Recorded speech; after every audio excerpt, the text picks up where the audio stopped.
दूरसंचार का क्षेत्र एक बहुत बड़ा माध्यम है लोगों को विश्व के साथ जोड़ने का।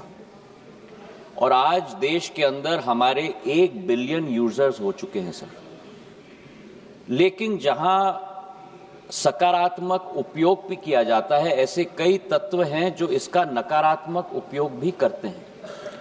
और सरकार का दायित्व होता है कि देश की जनता और हर नागरिक को उस नकारात्मक प्रयोगों से हम लोग और तत्वों के से हम लोग जोड़ पाएं और सुरक्षित रख पाएं।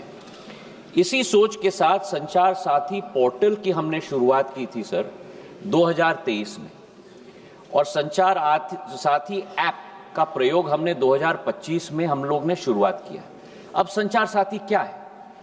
संचार साथी एक ऐसा ऐप है जिसके आधार पर, जन भागीदारी के आधार पर, आज देश की एक एक जनता और नागरिक अपने आप को सुरक्षित रख सकता है फ्रॉड से, स्टोलन मोबाइल से, अपने स्टोलन मोबाइल को रिकॉर्ड कर सकता है, रिपोर्ट कर सकता है।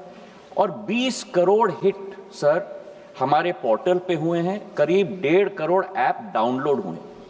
और इसी के आधार पर जन भागीदारी, इसकी सफलता, सॉफ्टवेयर तो हमने बनाई है सरकार ने, पर इसकी सफलता का श्रेय अगर किसी को जाता है तो जनता को जाता है सर, क्योंकि उनके उपयोग के आधार पर ही हम लोग सफल हो पाए।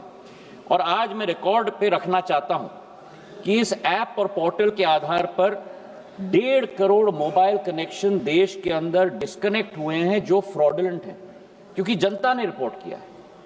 करीब 26 लाख स्टोलन हैंडसेट हम लोग ने ट्रेस किए, 7 लाख स्टोलन हैंडसेट जो उपभोक्ता है उसे हमने वापस भी कर दिया है, और 41 लाख मोबाइल कनेक्शन डिस्कनेक्ट हुए हैं, 6 लाख फ्रॉड हम लोग ने ब्लॉक किए।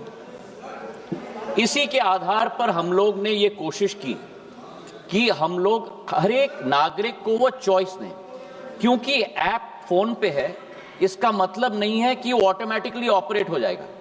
जब तक मैं उपभोक्ता के रूप में उसमें रजिस्टर ना करूं, तब तक वो ऑपरेट नहीं होगा। और मैं उपभोक्ता के आधार पर, जैसे मेरे फोन पर सर ढेर सारे ऐप्स होते हैं, मैं उस ऐप को भी दबा के मैं डिलीट कर सकता हूं।